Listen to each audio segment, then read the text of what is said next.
tonight has something to do with the west of Ireland and with a time that was before time. Ireland is an old, old culture. And when you walk the west roads there, you go through the small places, villages and towns, Lahinch, Fianna, Ballybunion, Doonbeg, Milton Malby, Lahinch with its broad sands, and Doonbeg with its narrow dunes, sand dunes. And you look out to sea and you wonder what there was there years ago, before the Irish as we now know them lived there, and there were people there. The waters come in there from the wild Atlantic, and you could almost imagine the times when people would not walk across there at night, when they were afraid to see the great white horses of Lord Doon, he of the dark face, the Lord of Death. In Ireland, death and life and love and joy are close, close, close together. Lord Doon, he was the brother of Anya of Knockany, she with the sun face. So there were two sides to him. But Lord Doon, he was the Lord of Death, and he was the one who would wait in the shadows in his red palace and wait for the evening when he would go out to collect people. Sometimes you could see him chasing and racing across the waters of the Atlantic, of the ocean, on his white horse, or at the head of a host of horses. You didn't want to be out on those nights. But he had two sides to him. He was gracious as well as the Lord of Death. He was not like the Morrigan, one who revelled in the slaughter, although he was the Lord of those who died in battle, those who died with blood on them. He welcomed everybody to his red palace, kings and queens, merry girls, widows, old men, young children. He welcomed them all when their time came. And he waits and he watches quietly in the darkness. But tonight, someone has come to ask something of him. It is Fionn, the head of the Fianna. Long, long ago, beyond the misty space of twice 1,000 years, there dwelt a mighty race, taller than Roman spears, and they were the Fianna. Fionn McCool, he's broad-shouldered, blonde. He is known for his feats in battle, but he is also a boaster. He is a womanizer, and he is one who is loyal to his friends. And tonight he has come to ask for a boon, for a gift, a favor for his beloved. And his beloved is Cnú Daroil, his musician. Now, Cnú Daroil was no bigger than 4 fists, one on top of the other. But he was the most amazing musician that you would ever hear. When he played his lullabies at night, you could see people in battle who were wounded and lying and crying. They would quieten, they would sleep, and women in full labor would quieten at his lullabies. Fionn stood beside Dunn, Lord Dunn, and you would think with his bearing that Fionn was the one giving out the boon, but no, he had come to ask. So he spoke, and he said, if I could ask, if I could wish, there is something I would like to ask of you for my friend, for my musician. Although he is just bigger than 4 of my fists, one on top of the other, he is short, but he is a great musician. But he is a sad and lonely man because he has no wife. I have looked for a long time for somebody small enough his size. I've had no luck. Could you, Lord of the Red Palace, look for him? And the Lord Dunn stood and said, yes, I can look. I can look. And he did. And he found Blachnet, who was also called Little Blossom, who was no bigger than Cnú Daroil. And they were brought together. And they lived many, many, many years together, happy, happy. And when Fionn travelled around Ireland on his big horse, they would ride with him on the back, the two of them together, each one no bigger than 4 fists, one on either side, on the haunches of that horse. And when it rained, they would sit under Fionn's cloak. And when they were old and they died together, and they came to that land where the Lord Dun had them, and Cnú their oil played his music, so that those who had died, who had had sorrow still in their minds, remembered it, and remembered it well, with joy.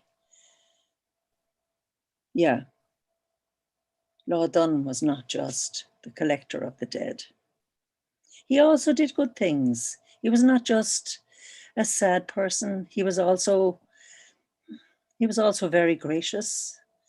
He was seen in his black silk hat giving alms to a widow woman who had come out to cry in front of her house so that her children couldn't see her cry on a hungry Christmas Eve. He saved a herdsman's horse.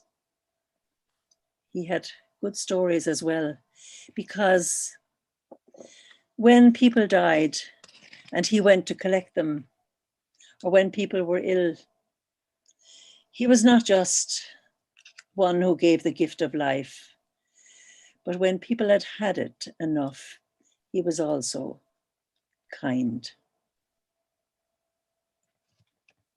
And that's my story. Thank you, Jane. Ooh, was that 8 minutes? Yes. I You're didn't good. go over my time. I didn't want to go over my time. Thank you very much. You were perfect. Okay. Thank you. Our next teller, we're putting all the people with accents on first tonight. Oh, yeah, So great. you'll know that our next teller, although she comes to us tonight from Austin, has somewhere else that she spent some time in her lifetime. And that's Bernadette Nason. Bernadette, would you tell us a little bit about yourself and what you're going to, your story is tonight? Thank you. I am very, very pleased to be here. And anyone who knows me knows I have been here for a long time. I've also lived in Africa, in Libya, and in the Middle East too. And here we are on May the 5th, which is a historical day for many people in and around the United States and in Mexico and around the world. But when we get to this time of year, there's always something, it's a different feeling for me. And for me, it is a reminder of why I live in Austin and not England. Because on glorious days like today, when it's 70 to 80 degrees, we would call this an English summer. We wouldn't call this a spring day. And so it's my choice to be somewhere wonderful like Central Texas because of this glorious weather. Now, if this were an English summer day, it's a day like today where my younger sister, Verity, and my elder brother, Dominic, and we would make our way to the outdoor swimming pool, the Winchester Lido. And we would put it on our bathing costumes underneath our clothes, and we would each grab a towel, and then we would amble that safe 15-minute walk, yabbering all the way. Well, that would be my sister and me. My brother would walk about 10 feet ahead of us and pretend not to know us because we were silly, giggling girls, you know, how boys are. Now, the pool and the surrounding area were made of concrete. Many is the time a child would crash to the ground with their knees bloodied, tears pouring. The pool custodian was a man called Mr. Abraham, who was a caretaker, but not a caregiver. Now, I was one of those kids who always completely ignored the rules, which said no running, and I was forever falling over. And I can remember one particular time when I had tumbled down and I bled all over the concrete, and Mr. Abraham picked the gravel out of my knees and he said really gruffly, "You damaged the concrete more than it damaged you." Well, I completely believed him. I was horrified. I mean, it was bad enough that I was wounded, but to be reprimanded for damaging the concrete added insult to injury. And I burst into tears. I bawled. And in fact, it was so serious that my brother had to be called to calm me down. That's how bad it was. But do you remember those days when a little bit of disinfectant and a little blob of antiseptic cream and a sticking plaster, which you call a Band-Aid, and I was fine. Bob's your uncle, I was on my way.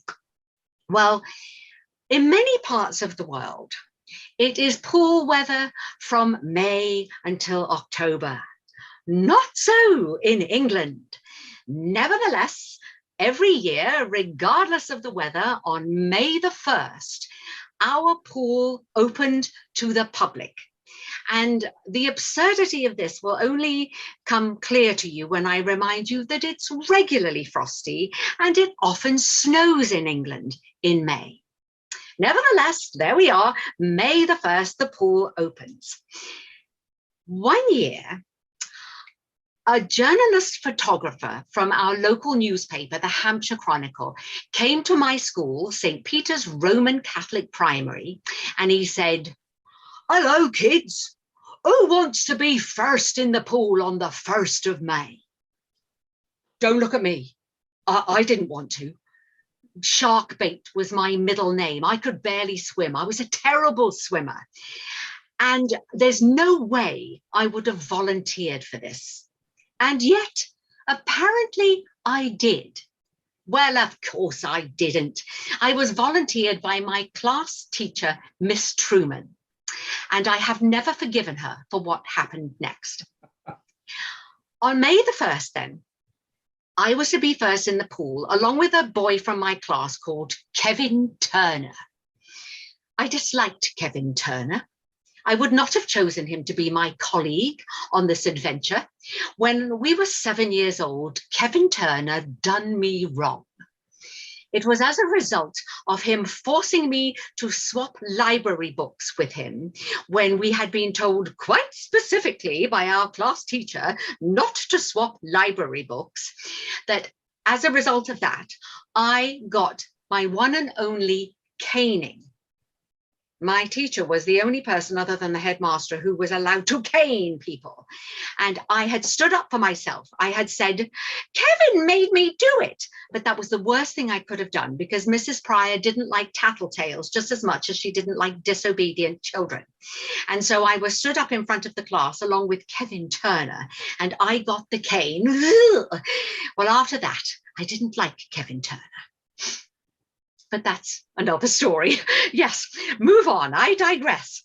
So on May the 1st, I arrived at the pool, and it was one of those freezing, blustery grey days. And as I arrived, a light drizzle began to fall.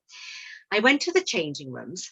I put on my regulation black swimsuit, and I pulled on my white cap, and then I wrapped my towel around me to protect myself from the stiff breeze and the glare of the paparazzi. I was one of 5 gullible children who had turned up. There was Kevin Turner, who was being punished. I was forced to volunteer. He was being punished. And there were 3 other innocents from other local schools. Well, we huddled together like breeding penguins while Mr. Abraham, the dreaded Mr. Abraham, plotted with the journalist photographer from the Hampshire Chronicle. And we waited, and at their instruction, we dropped our towels and we had our picture taken, teeth chattering, beside the pool. Well, I was just wrapping my towel around me when Mr. Abraham clapped his hands together and said, "All right, you lot, in the pool." What?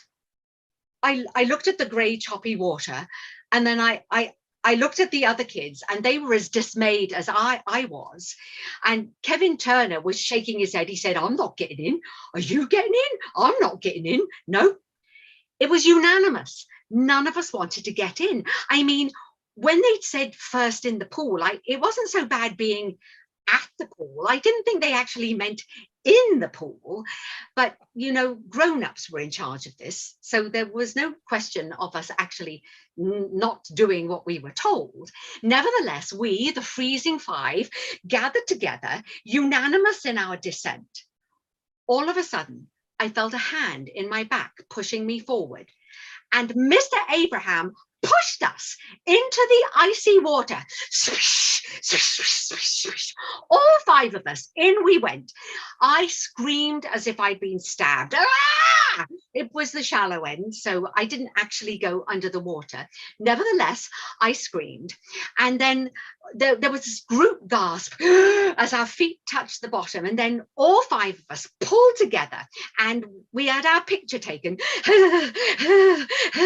And then we were out of the water like cats who'd been pushed in the tub and hobbling towards our changing room on our frozen blue legs. Well, I couldn't feel my feet. I was pretty convinced I had frostbite. I put on my coat, my hat, and my scarf because that's how cold it was, and I was still denumbifying myself when I glanced at the chalkboard by the entrance where I saw the water temperature. 50 degrees Fahrenheit. You can die of hypothermia in temperatures that cold. Now, people are always going on about Barton Springs and it's balmy 68 degrees. Do not talk to me about that. Anyway, on Friday that week, the picture was published in the Hampshire Chronicle. My mother kept that black and white photograph for years. I wish I still had it to show you. I've not been able to find it online. I'm really sorry. I have looked.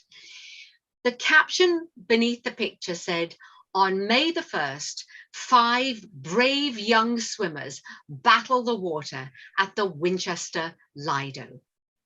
And our faces, those victims, the 5 victims, our faces are an image of fear, horror, and betrayal. And I want you to know that every year at this time, I am reminded of that horrible incident and of the reason that I live in Austin, Texas. Thank you. Oh, Bernadette, thank you so much. What a wonderful story. I know the rest of you, if you're anything like me, you have goosebumps on your arms thinking about jumping into a 50-degree Fahrenheit. My goodness. But you have to be young to be brave. Continuing now with our tonight's tradition of ladies first, we are honored to have Leslie Ogilvie with us, who has braved the freezing Canadian winter, the snow and sleet, and finally is now coming into spring, which I'm sure is pretty cold where she comes from in Toronto. But without further ado, Leslie, tell us a little bit about yourself and tell us your story. Well, thank you, John. I did actually spend the last 6 months, the winter in Toronto, which is fairly mild because it's right by Lake Ontario, and we were lucky this year. But now we're back up on our island. I don't know if you can see, there's the lake right there. So we're in our little cabin up on this little 1.5 acre island that we have in Stony Lake, north of Toronto, about 1.5 hours. So it's chilly right now, but we love it anyways. So thank you. I'm happy to be here. About 8 years ago, I was fortunate enough to attend a storytelling conference in Sao Paulo, Brazil. And there I met a young British storyteller named Sean Taylor. He was living in Brazil because he had married a young woman from Sao Paulo, and they were splitting their time between England and Brazil.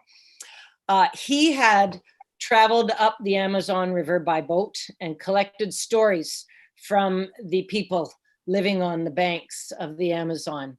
And he gave me a copy of the picture book of stories that he had published. And so tonight, I would like to tell you the first story in that book and my most favorite one of all of them. It's a love story. And I had originally planned to tell it to you when I was down in San Antonio at our meeting February 2020, but we ran out of time. So I'm going to tell it to you tonight. And I think really it's a good story for the times that we're living in. So this is it. It's called Hurutai. Long ago, deep, deep in the Amazon rainforest, there lived a bird called Hurutai.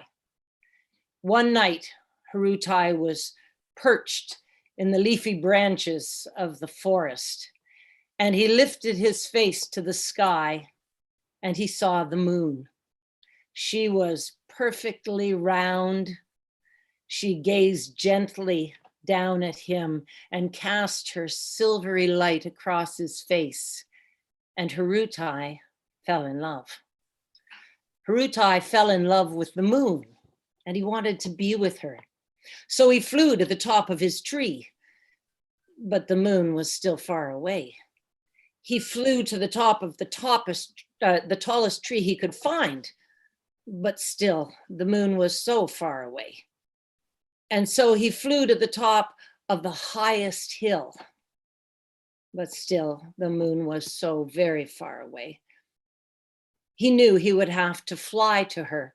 And so he flew up into the air, up and up until his eyes were burning, until his wings were exhausted and aching, until every breath that he drew made him feel hollow inside. He wanted to keep going, but it was just too hard. He couldn't do it.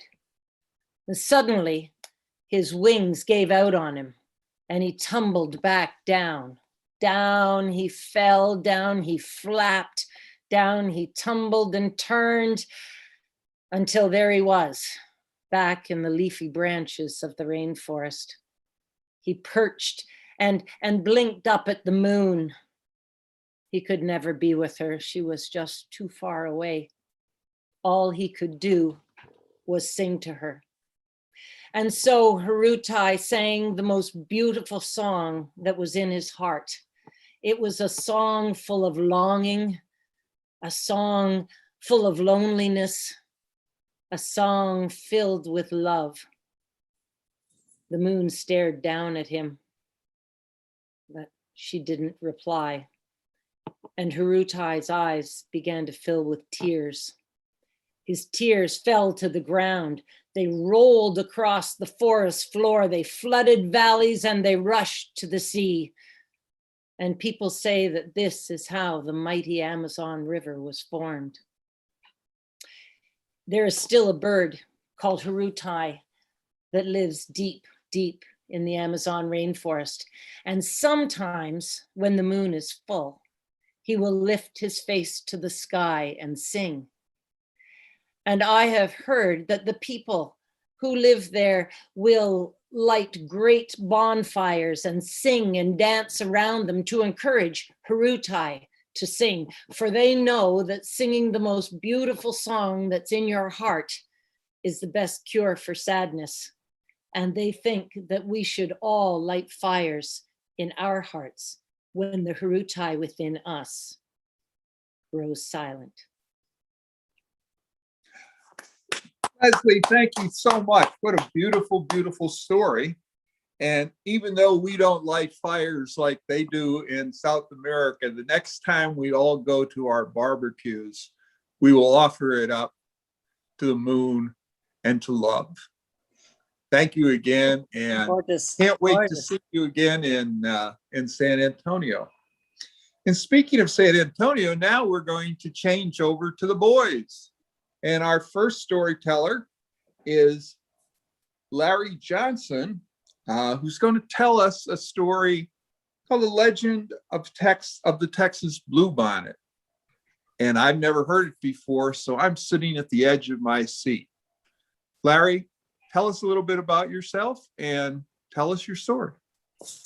Well, thank you. And I'm very, very pleased to be here with you. And I have to thank Jane McDaniel for telling me about the group and inviting me to be a visitor. So I visited you last month, and I decided to be brave enough to offer you a story this month.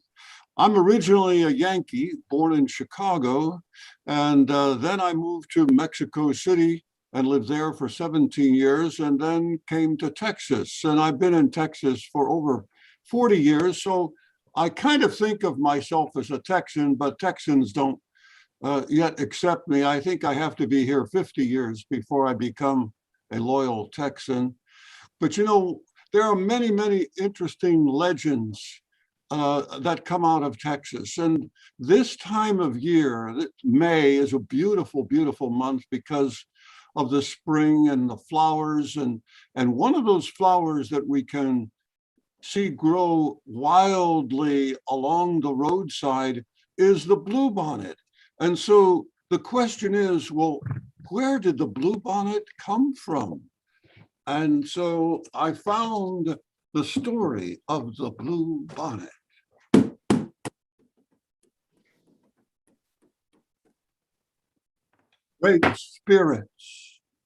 Great spirits, the land is dying. Your people are dying too. The long line of dancers sang. Tell us what we have done to anger you. End this drought. Save your people. Tell us what we must do so you will send the rain that will bring back life. For 3 days, the dancers danced to the sound of the drums. And for 3 days, the people called Comanche watched and waited. And even though the hard winter was over, no healing rains came. Drought and famine are hardest on the very young and the very old. Among the few children left was a small girl named She Who Is Alone. She sat by herself, watching the dancers, and in her lap was a doll made from buckskin, a warrior doll. The eyes, nose, and mouth were painted on with the juice of the berries. It wore beaded leggings and a belt of polished bone. And upon its head, there were brilliant blue feathers from the bird that cries, chee, chee, chee. She loved her doll so very much. Soon, She Who Is Alone said to her doll, soon the shaman will go off alone to the top of the hill to listen for the words of the great spirits. And then we will know what to do so that once more the rains will come and the earth will be green and alive. The buffalo will be plentiful and the people will be saved. As she talked, she thought of the mother who had made the doll, of the father who had brought the blue feathers. She thought of the grandfather and the grandmother that she never knew. They were all like shadows. It seemed long ago that they had died from the famine. The people had named her and cared for her. The warrior doll was the only thing that she had left from those distant days. The sun is setting, the runner called as he ran through the camp. The shaman is returning. The people gathered in a circle, and the shaman spoke to them. I have heard the words of the great spirits. The people have become selfish, he said. For years they have taken from the earth without giving anything back. The great spirits say the people must sacrifice. We must make a burnt offering of the most valuable possession among us. The ashes of this offering must then be scattered to the 4 points of the earth, the home of the winds. When this sacrifice is made, Drought and famine will cease. Life will be restored to the earth and to our people. The people sang a song of thanks to the great spirits for telling them what they must do. I'm sure it's not my new bow that the great spirits want, a warrior said, or my special blanket, a woman added. As everyone went to their teepees to talk and think over what the great spirits had asked, everyone that is except she who is alone. She held her doll tightly to her heart. Looking at the doll, she said, You are my most valued possession. It is you the great spirits want. And she knew what she must do. As the council fires died out and the teepee flaps began to close, the small girl returned to the teepee where she slept to wait. The night outside was still, except for the distant sound of the night birds. Soon everyone in the village was asleep, except for she who is alone. Under the ashes of the council fire, one stick still glowed. She took it and quietly crept out into the night. She ran to the place on the hill where the great spirits had spoken to the shaman. Stars filled the sky, but there was no moon. Oh, great spirit, cried she who is alone, here is my warrior doll. It is the only thing I have for my family who died in the famine. It is my most valued possession. Please, please accept it. Then gathering twigs, she started a fire with the glowing fire stick, and the small girl watched as the twigs began to catch and burn. She thought of her grandmother and grandfather, her mother, her father, and all the people, their suffering and their hunger. And before she could change her mind, she thrust the doll into the fire. She watched until the flames died down and the ashes had grown cold, and then, scooping up a handful, she who is alone scattered the ashes to the home of the winds, to the north and the east, to the south and the west. And then she fell asleep until the first light of the morning sun woke her. She looked out over the hill, and stretching out from all sides where the ashes had fallen, the ground was now covered with flowers, beautiful flowers, as blue as the feathers in the hair of the doll, as blue as the feathers of the bird who cries, chee, chee, chee. When the people came out of their teepees, they could scarcely believe their eyes. They gathered on the hill with she who is alone to look at the miraculous sight. There was no doubt about it. The flowers were a sign of forgiveness from the great spirits. And as the people sang and danced their thanks to the great spirits, a warm rain began to fall and the land began to live again. From that day on, the little girl was known by another name, one who dearly loved her people. And every spring, the great spirits remember the sacrifice of that little girl and fill the hills and valleys of the land now called Texas with the beautiful blue flowers that we call bluebonnets. And so, as we silently thank that small Comanche girl for her unselfish sacrifice so long ago, let us try and emulate her example in our own lives today. Wonderful, wonderful, Larry. Thank you so Wow, much. Larry, For sharing that wow. with us. Oh, terrific, absolutely I can terrific have to. story. And now staying in the state of Texas, we have a fellow Texan, Jason Pike. Jason, tell us a little bit about yourself and tell us your story.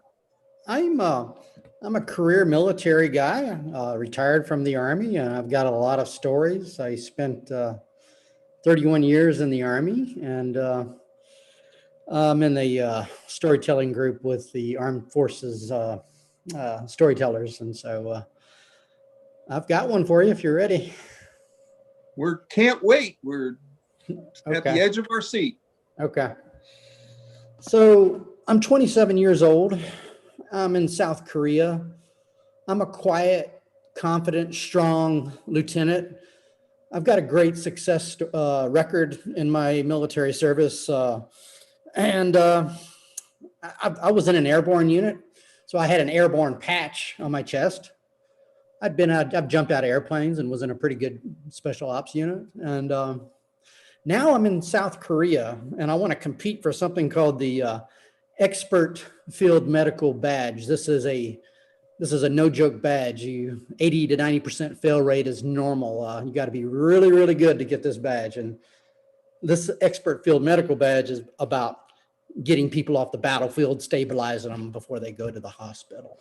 So many different parts to the test. On this particular event, I was night land navigation, finding points on a map, areas on a map, using a map and compass to demonstrate your ability to get around on land, in the woods, or rice paddies, or whatever.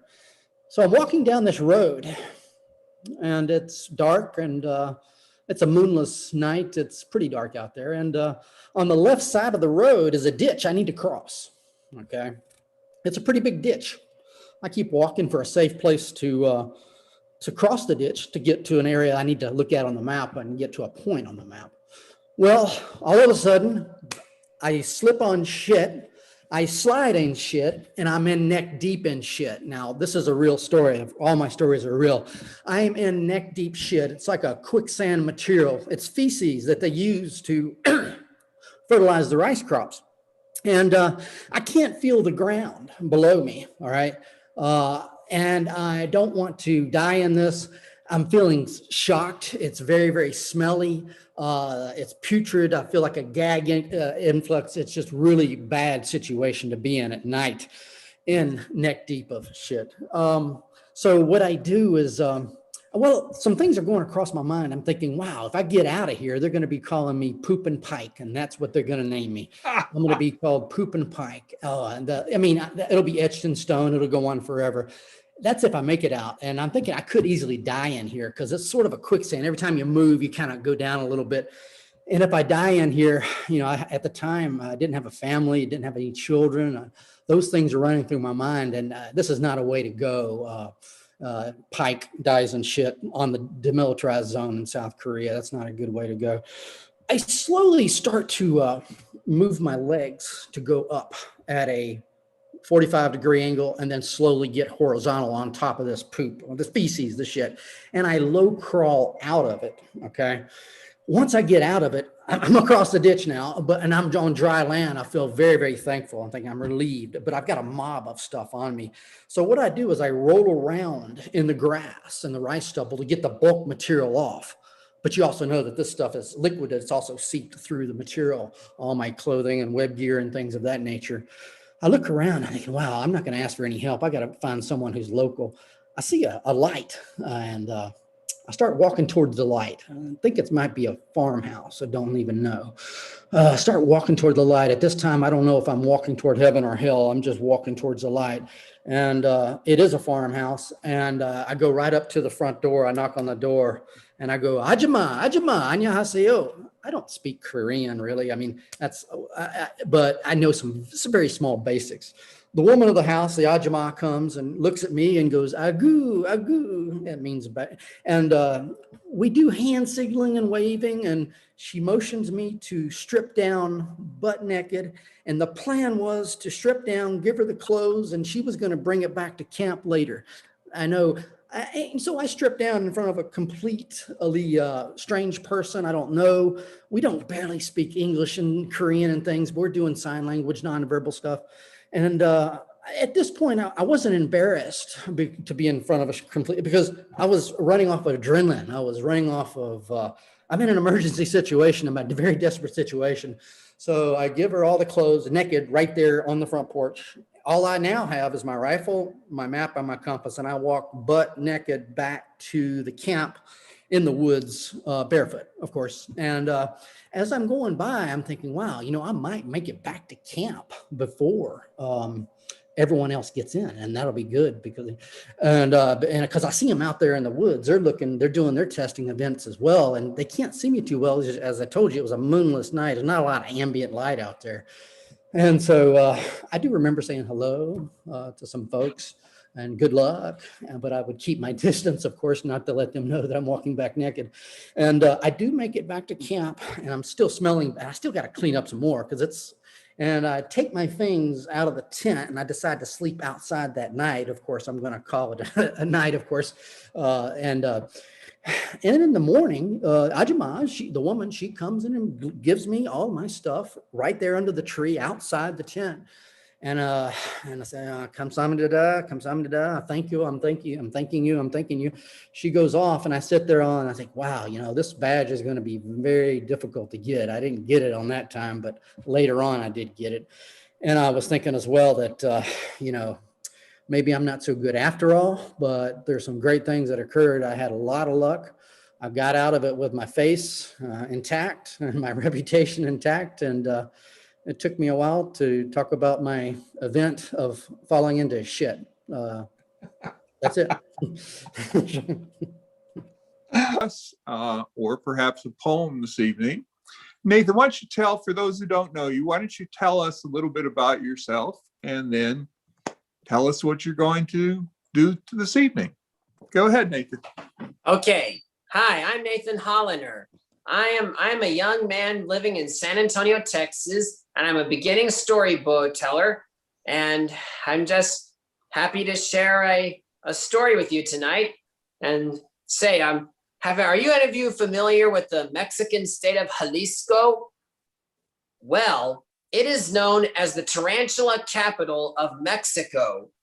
And you're probably wondering, how did so many tarantulas happen to settle down there? Well, the story I'm about to tell you is an urban legend that just may give you a clue. You see, once there was a plant collector who lived down there in Jalisco, Mexico, and he collected all kinds of plants of every shape and size. And one day, this man went to a flower store, like one of those garden stores that you see along the road. And right there, he saw the most beautiful cactus plant he had ever seen in his life. And he knew he just had to have it. And so he happily bought the plant, and he took it back home and put it on his shelf with among all his other rare plants. And every day he'd give that cactus plant a spray of water from his favorite spray bottle. And he did this every day until one day, after he sprayed the plant with water, the plant shook. The man was most surprised. He sprayed it again. Again, the plant shook. And by now, the man was very curious. And so he took the plant outside, placed it on his driveway, and then he got a machete and he cut open the cactus plant. And to his horror, out poured a swarm of tarantulas. They crawled all over his driveway, all over his yard, and all over his neighborhood. Soon there were tarantulas everywhere, all over the city. People were finding tarantulas in their cupboards, in their beds, in their drawers, and even in their food. They were all over the place, and nobody knew what to do. Nobody knew how to get rid of them all. And that is why, to this day, Jalisco has been known as the tarantula capital of Mexico. And that's my story. Very good, Nathan. Thank you very much. it reminds me of my one and only tarantula experience. And when my children were in high school, the church that we belonged to adopted a village in Guatemala called Santa Maria Ceja. And it was just south of the Mexican border, but out in the jungle. The only way you could get there was either stand in the back of a truck for about 4 hours. And even as a young man, 4 hours in the back of a pickup truck going through what could only graciously be called a road was horrible. The other way was to fly in a Piper Cub over the mountains, which in that area can reach up to 9,000 feet. So that literally you feel like the Flintstones, that if you put your feet down through the floor, you could actually touch the top of the mountains. Well, when we got to this village that we had adopted named Santa Maria Ceja, we were exhausted. And the only building in the village that wasn't made of straw and vines and other things like that, huts, was the church. And the people, being very, very gracious, wanted us to sleep on the benches in the church. And the church also had the only light. It was a solar light that looked somewhat like the fluorescent lights that we have here in the United States. And so exhausted, we trooped in, we put our stuff by the side of the bench and went to sleep. Now, you have to realize these are a bunch of suburbanites from the Boston area who, most of whom would scream at the sight of a spider that you almost needed a microscope to see. But here we are, and we're exhausted, and we're sleeping on these benches, and the solar light is on because it had collected enough energy during the course of the day to provide for light that night. So we immediately fell asleep. And during the course of the night, the solar light lost its energy. And so we first went from bright light to more diminishing, and finally to darkness. And the only light that you could see in the whole church. Now, this is a church that, not like we think of, this is really just an elongated wooden building, perhaps 30 feet wide and 90 feet long, with the roof that simply sits on top of some wooden trusses. So between the roof and the wall of the church, there's a big space. And in through that space, anything that's up there flies back and forth. So once we descend into this darkness, little did we know that the dark is when everything comes alive in the jungle. And all of a sudden, I have to go to the bathroom. Now, there is no such thing as a bathroom that I'm used to. And so I began to look for a way out and to go outside. Well, as soon as I put my foot down on the floor, I hear all of this scrabbling, scratching. And I look down towards the window, which is in the front of the church. It's open. I mean, there's no glass in it. And there, underneath the window, I can see what looked to me spiders the size of lobsters. Now, I'm familiar with lobsters because I lived in New England for a long time, but these are not lobsters. And their tails are whacking back and forth and back and forth and back and forth. Oh, God, I was terrified, absolutely terrified. But I went outside, went to the bathroom, and I spent the rest of the night with my feet up on the bench, wide awake. Well, we spent a week in the village. And the second night, I noticed a different phenomenon that, I told you that the roof just sat on top of these wooden posts before the wall kipped in. So there was an open space about, 30 inches wide between the roof and the walls. And when the light was on, I hadn't noticed it the night before because I was still so tired. There were bats that flew in, attracted by the light. They flew in one side of the church, under the roof, and out the other side. And then they always came in from the same side, which I thought was odd. But then as I watched them more closely, I discovered what they were doing.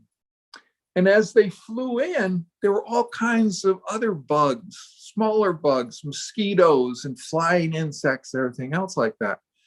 They were acting almost like a vacuum cleaner. They would swoop up and swoop an entire line of flying insects out of the air into their mouth and out the other side of the church. Well, I thought, well, this is fascinating. Here's a place that doesn't have any exterminators or screens or things like that, but nature is certainly taking care of some of its pest control. Now, in terms of the tarantulas, as I said, I was terrified, absolutely terrified, as was the group that we were in. But by the end of the week that we were there, and some of the other experience, that's a story for another time that we had, I didn't care if they crawled on me as long as I was able to get some sleep. And that's my tarantula story. Well, thank you all for being with us this evening. We really enjoyed having you here. We hope that you're going to join us again on June 2nd for another storytelling conference. And we hope that all of you are healthy, remain healthy, and do whatever you need to stay healthy. Because we love our members, we love our guests, our storytellers, our listeners. There would be no storytellers without listeners. So thank you again, and we'll look forward to seeing you on June 2nd.